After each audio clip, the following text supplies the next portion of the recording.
Hello ladies and gentlemen, and welcome to FreeCAD Shorts.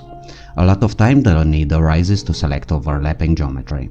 Luckily, LinkStage3 offers us a tool that it is called Pick Geometry, and it is enabled by the GG keyboard shortcut.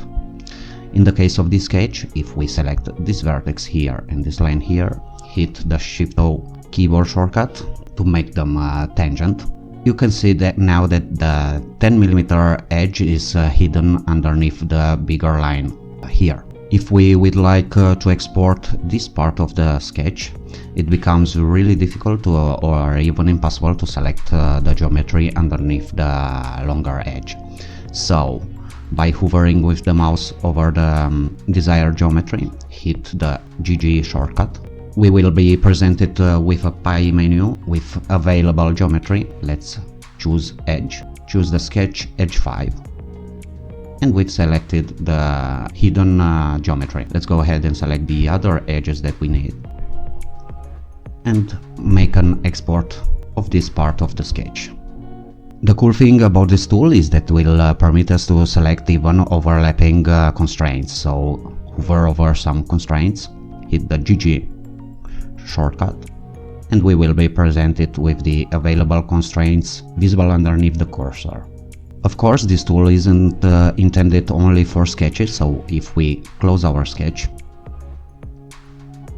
and outside of the Sketcher workbench, let's hover with the cursor over our desired geometry, hit the GG command.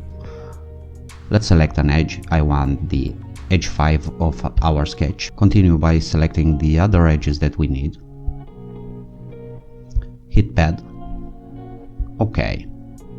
As you can see, we've correctly selected the desired geometry even if it was hidden underneath the longer edge. This tool can become really handy when complex geometry is involved and we need to select some hidden geometry.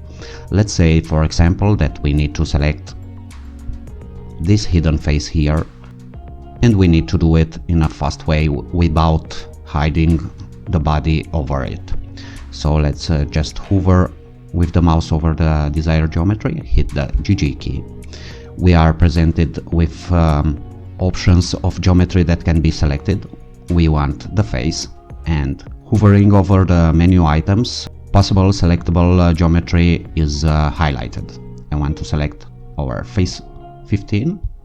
And now if we go ahead and check what face was selected, you can see that the correct geometry has been selected with just one click of a mouse.